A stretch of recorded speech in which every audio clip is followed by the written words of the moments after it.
현장을 뛰는 기자, 사건의 핵심을 짚어내는 변호사와 함께 우리 사회를 속속들이 파헤치고 프로파일링하는 시간이죠. 사회 프로파일링. 김준우 변호사, 김완 한겨레신문 기자와 함께합니다. 두 분 어서 오세요. 네, 안녕하세요. 안녕하세요. 지금 유튜브로 사회 프로파일링 생중계되고 있습니다. 여러분께서 남겨주시는 소중한 댓글도 저희가 실시간으로 다 확인을 하고 있으니까요.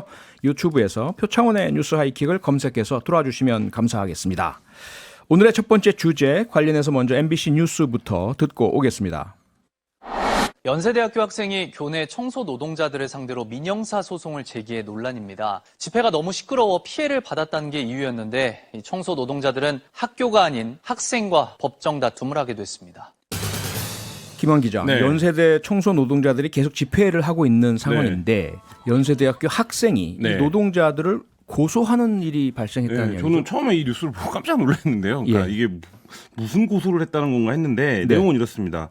연세대 청소 노동자들이 3가지 정도 요구사항, 핵심적인 요구사항을 놓고 하루에 한두 시간씩 교내에서 집회를 하고 있습니다. 네. 그 요구사항이 뭐냐면 시급을 440원 인상해달라. 시급을 440원입니다. 네. 정년퇴직한 사람들이 있는데 이 인원을 충원해달라. 그리고 샤워실을 설치해달라. 요 3가지 정도를 핵심적인 요구로 해서 하루에 3월 말부터 지금 한두 시간 정도 근무하지 않는 시간에 이제 농성을 하고 있는데요. 학교가 응답을 안 하고 있습니다. 그런데 연세대 일부 학생이 지난 한 5월, 6월 정도에 청소 노동자를 상대로 민형사상의 소송을 제기한 겁니다. 그 내용이 뭐냐면 너무 시끄럽다는 건데 시끄러워서 업무가 방해되고 있다. 그리고 집회 및 시위에 관한 법률 위반이다. 이건 학교 내에서 집회를 하는 건 이거고 또 다른 이제 소송에서는 수업료와 정신적 손해배상 등을 명목으로 600만 원대 손해배상을 해줘라. 이게 이제 소의 내용인데요. 이게 어떻게 이런 일이 벌어지는가? 이게 청소 노동자와 학생이 소송을 할 일인가라는 생각이 들잖아요. 근데 학교 측의 입장은 용역업체의 문제라는 거예요. 그러니까 우리가 뭐를 해줄 수가 없다. 우리는 청소라고 하는 업무를 특정 업체한테 용역을 준 거고 그 청소 노동자들은 용역업체에 고용된 사람들이기 때문에 우리가 나설 일이 아니다. 법적으로 할 수 있는 일이 없다. 이게 지금 이제 학교 측의 입장입니다. 네, 지난 5월이었나요? 바로 농성이 일어나고 학생과 분쟁이 있었을 때 제가 청소 노동자하고 인터뷰를 이 자리에서 했었거든요. 그 당시에도 우리 학생과 좀 소통, 대화를 통해서 원만하게 해결되길 바랬었는데 결국은 이렇게 됐네요. 그런데 김준우 변호사, 이 학생이 소송을 낸 이유, 수업에 방해가 된다. 노동자들의 집회가. 그래서 이게 업무 방해다. 그다음에 수업들을 권리가 침해됐으니 민사상 손해배상 청구를 해달라 이건데 이게 법적 요건이 된다고 보세요? 글쎄 뭐 소송하는 것은 본인의 자유고 권리입니다만 뭐 현실적으로 법원에서 이게 받아들여지기는 좀 쉽지 않을 것 같습니다. 이제 업무 방해가 돼서 이제 소음이 일어나서 이제 이게 업무라는 개념이 물론 여기서 뭐 학생들의 학습권이나 수업권과 관련된 부분도 광범위하게 포섭될 수는 있을 가능성이 있겠습니다만 어쨌든 뭐 수인 한도라고 해서 이제 어느 정도 일정 부분까지는 좀 감내해야 한다고 볼 개연성이 되게 크기 때문에 뭐 이분들이 뭐 하루 종일 뭐 확성기를 틀고 뭐 하는 게 아니라 하루에 한두 시간 정기적인 시간에 집회를 했던 것이고 또 중간에 소음 기준을 지켰는데 좀 크다는 그 목소리가 있어서 볼륨이라고 해야 되나? 소리 크기도 좀 줄였다고 하더라고요.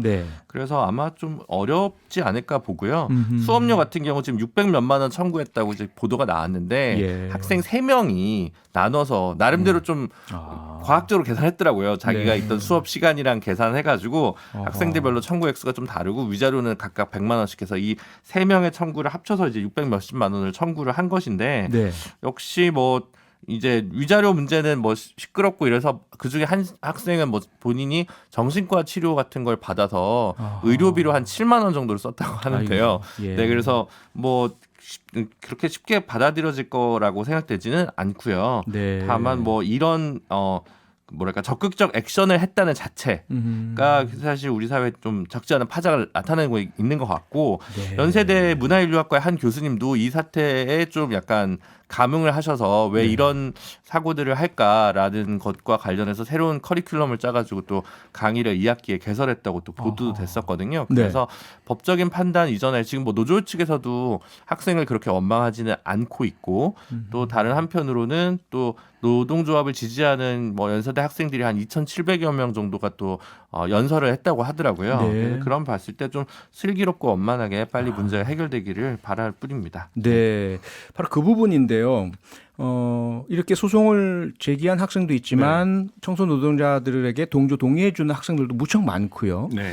하지만 어쨌든 전에 없던 새로운 현상이고 네. 학생들의 학습권도 그다지 그냥 이렇게 무시할 수만은 없는 부분도 또 있기도 하고. 네. 김환 기자, 이거 어떻게 봐야 됩니까? 근데 이제 기본적으로 좀 문제 제기가 잘못됐다고 생각이 되는데요. 네. 그러니까 이 학생들의 학습권이 방해됐다면 그 책임은 학교가 져야 되는 거고요. 그 예. 책임 청소노동자들에게 있지 않습니다. 그러면 학교가 그 문제를 해결하기 위해서 나서야 되는 주체고 네. 그럼 학생들이 본인들의 권리가 침해됐다 정말 그렇게 생각한다면 네. 그 문제 제기를 청소노동자들이 아닌 학교에 하는 게 이제 맞다라는 생각이 들고요. 네. 또 하나는 누군가들이 생존권 투쟁이나 혹은 이런 자기의 이제 목소리를 주장을 하는데 네. 내가 불편할 수 있습니다. 어떤 경우에 따라서 우리가 이제 그런 경우들이 많은데 그렇죠. 그 문제들이 모두 나의 법적인 분쟁을 통해서 민사상 손해를 청구해야 하는 일인가라는 부분에서 우리가 이제 아까 뭐 연대의 말씀도 하셨지만 뭐 시민의식, 사회 네. 연대의식 이런 측면에서 좀 고민해볼 필요가 있는 것 같고 네. 그 부분에서 지금 뭐 어쨌든 이게 학교라고 하는 공간에 또 특수성이 있지 않습니까? 예. 그래서 이제 그게 아까 김준호 변호사 얘기한 것처럼 뭐 어떤 교수님들 그리고 다른 학생들 그다음에 사회 전체에 굉장히 좀 여러 가지 좀 고민거리들을 던지고 있는 것 같습니다. 네. 김준호 변호사. 네. 김환 기자는 이건 학교에서 좀 책임지고 해결할 문제다. 네. 학생들도 문제 제기를 학교를 대상을 해야 된다. 근데 김준호 변호사 조금 전에 학교 측에서 연세대 측에서는 네. 우리는 파견 그 용역 업체와 네, 네. 계약을 했을 뿐이라서 개별적인 노동자에 대한 처우 이 부분은 개입을 못한다. 이게 연세대 입장이라면서요. 그렇죠. 근데 아무래도 이제 이게 IMF 구조조정 이후에 예. 대부분의 대학들이 이제 시설관리직을 전부 외주화하면서 네. 뭐 20년 동안 계속 반복되어 온 문제입니다. 실질로 이제 용역업체한테 그렇죠. 이걸 줄 때는 최저임금 단가에 약간의 이윤만 붙여서 무조건 하는 거고 그러면 네. 임금 인상 여력이 사실은 그 업체 입장에서 없다시피 하는 것이 사실입니다. 그래서 예. 실질적으로 이 임금 테이블에서 뭔가 조정을 해줄 수 있는 권한을 가진 자는 연세대가 맞기 때문에 네. 뭐 이런 주장들이 계속 반복되는 것 같습니다. 연세대 측에 책임 있는 좀 대응을 부탁드리겠습니다. 두 번째 주자로 넘어가 보죠. 지난 6월 22일 윤석열 대통령의 이야기 잠깐 듣고 오겠습니다. 만일 우리가 지난 5년 동안 바보 같은 짓을 안 하고 이 원전 생태계를 더욱 탄탄히 구축했더라면은 지금 아마 경쟁자가 전혀 없었을 것이라고 저는 확신합니다.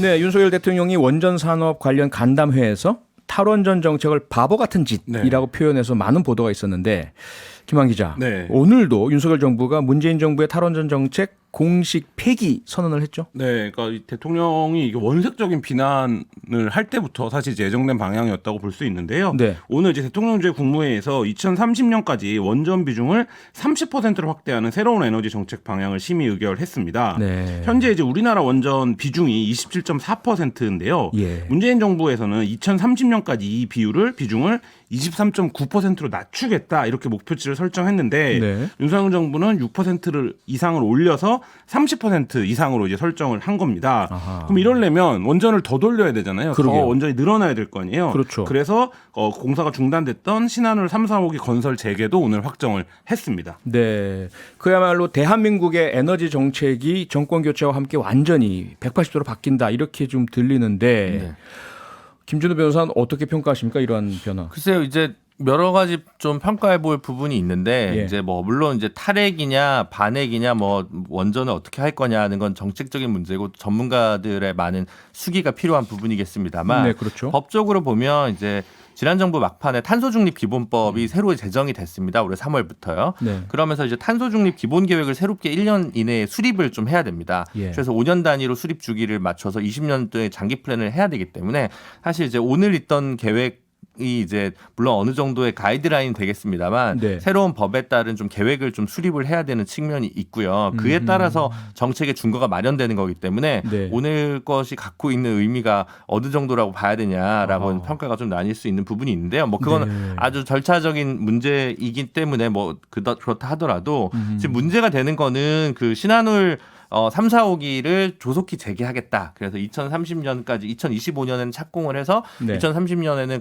가동할 수 있겠다라고 이제 취지에서 발표를 했는데 이게 예. 환경 영향 평가를 한 지가 시간이 5년이 지나서 다시 환경 영향 평가를 다시 재협의를 해야 되거든요. 아하. 환경 영향 평가법에 따라서. 네. 근데 이제 이거를 최대한 절차를 준수하면서도 신속하게 하겠다라고 이제 얘기를 했는데 네. 혹시 이거의 인허가 기간을 좀 무리하게 감축하다가 나중에 또 적법 절차를 밟지 못해서 생긴 문제가 있을 수도 있기 때문에 좀 네. 세밀하게 봐야 되는 부분이 정부 당국에게 또 있다라는 생각이 듭니다. 예, 이 법적인 문제 그리고 친환경, 네. 탄소 중립 선언의 문제 여러 가지가 얽혀 있는 것 같은데 우선은 앞서도 말씀하셨지만 원전이 무조건 친환경이 아니잖아요. 원전을 네. 어떻게 가동하고 어떤 연료를 사용하고 어떻게 처리하느냐에 따라 또 다른 해석이 있지 않습니까? 그 부분에서 정부가 얼마나 좀 큰 고민 속에서 이런 계획들을 발표하고 있는지에 대해서 좀 회의감이 드는데요. 왜 네. 그러냐면 탄소중립 기본법에 의거해서 아까 김준호 변호사님 말씀하셨지만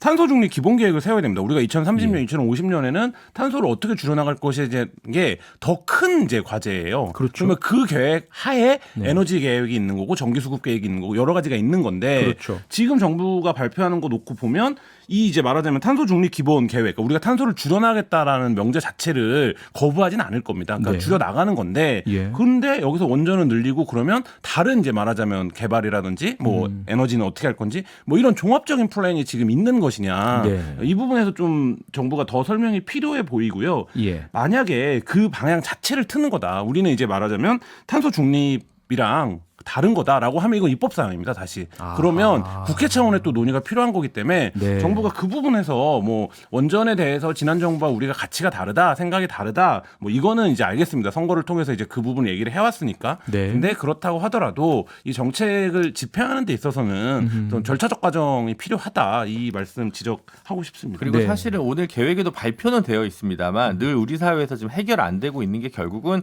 방사선 폐기물, 고준위 폐기물을 어떻게 그렇죠. 처리할 것인가 그렇죠. 라는 문제가 있는데 거기에 대한 계획도 지금 없는 거고요. 네. 사실은 또 문재인 정부가 탈원전이었냐? 저는 뭐 거기에서도 좀 약간 의문인데 네. 사실 이제 그 전에 에너지 전환 로드맵에 따르더라도 신규 원전 건설을 중단하는 것이고 네. 그렇기 때문에 2030몇 년도까지 계속 원전이 있습니다. 그렇죠. 그런 측면에서 보면 너무 과학의 문제 그리고 논의의 민주의 문제를 이념의 문제로 좀 너무 접근하고 계신 건 아닌가. 또 대형 원전이 생기다 보면 송전선 문제가 또 이제 네. 불거지기 때문에 맞아요. 지역 민원이 굉장히 또 많이 발생할 수 있습니다. 네, 이게 간단한 문제가 아닌 것 같고요. 좀 차분하게 사회 공론화 과정도 거치고 법 절차를 준수하면서 잘 이루어졌으면 좋겠습니다. 오늘의 마지막 주제 차박 쪽입니다. 차박.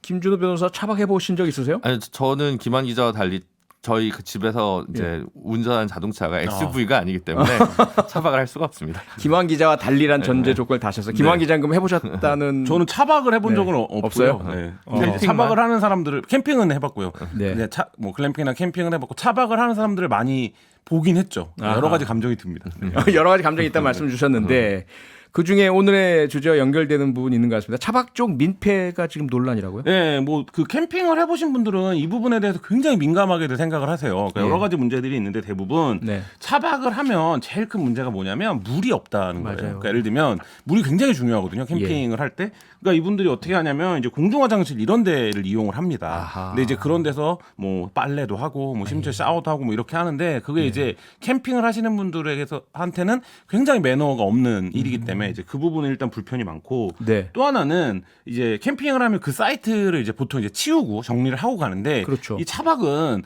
안 치우고 가는 경우가 많다라는 거예요. 그러니까 이제 그 부분 훅 그냥 떠나버리면 그만이니까. 네. 이게 다 그러시는 건 물론 아닙니다. 차박을 아니죠. 하시는 분들 중에도 아닌 분들이 있는데 그렇죠. 이제 그런 부분들 그리고 차박을 하는 경우에 시동을 켜고 있어야 되는 경우들이 있습니다. 왜냐하면 그래야 뭐 이렇게 전력이라든지 이런 부분들과 연결이 돼서 불이 맞아요. 킨다든지 네. 또 이제 그러면 이제 굉장히 시끄럽고 소음도 발생하고 뭐 이런 부분들이 있고 네. 또 이제 그 아무데나 그러니까 기본적인 건 너무 아무데나 한다. 이게 이제 캠핑을 특정 사이트에 가서 하시는 분들이 보기에는 네. 이 차박하시는 분들이 너무 좀 무질서하다. 네. 뭐 이런 이제 좀 시선들이 있죠. 네, 캠핑하시는 분들 사이에서 민원도 말씀 주셨지만 사실은 차박하는 지역에 계신 주민들 이분들이 가장 이제 힘들어하시는 거 같고 저도 이제 캠핑을 좋아해서 자주 다니는데 네. 가다 보면 막 이렇게 현수막 걸어 놓으셨더라고요. 네, 네, 있죠. 마을에서 걸어 놓으셔서 절대로 여기서 뭐 차박하지 마라 뭐 이런 것들 걸어 놓으셨던데 김준우 변호사. 네. 이게 뭐 윤리 도의상 그렇다 치고 법적으로 문제는 없나요? 그건 이제 공간에 따라 다르겠죠. 뭐 네. 자연공원 쪽에서 야영이나 흡연이나 뭐 이런 주차 이런 게 금지된 곳에서 하면 네. 또 과태료가 나오고요. 하천 쪽 지역에서도 역시 불법 행위가 되면 한 300만 원 이하의 과태료 정도가 나올 수가 있습니다. 네. 그러니까 이제 그 야영이 합법적으로 허락된 곳이 아닌 이상 대부분은 과태료 조항 정도가 있을 텐데 네. 밤에 입고 새벽에 나가버리게 되면 사실 단속 인력이 없기 때문에 실질적인 규제가 좀 잘 안 되고 있는 측면이 좀 있는 것 같습니다. 네. 제가 본 경우에는 차를 세우고 이제 차박을 하시려고 하는 분 차박을 하는데 주민분이 나가서 여기서 차박하면 안 된다라고 했는데 네. 왜 안 된다고 하는 거냐 해서 막 이제 이렇게 다투는. 그러니까 이게 사실 이 분쟁이 나면 해결하기가 굉장히 어렵습니다. 어렵죠. 그러니까 차박하시는 분들도 차박에 거기서 충분히 할 수 있는데 내가 내 자유인데 왜? 내 자유인데 이런 어허. 논리가 있기 때문에 네. 사실 이제 굉장히 좀 어려운 부분입니다. 네. 그리고 뭐 근데 이제 마지막 남은 거는 네. 그 사유지에다 할 경우에 또 이게 뭐 주거 침입이 될 수도 있고 그러네요. 그러니까 사유지니까 네. 그런 경우도 있고요. 최근에 이제 논란이 된 남의 집에 가서 샤워를 몰래 하고 온 아이고, 네, 아이고, 그 카니발 뭐 가족인가요? 그런 네. 부분이 있었는데 거기는 지금 남의 집을 진짜로 한 거기 때문에 주거 침입죄로 당연히 처벌은 받을 것 같습니다. 네.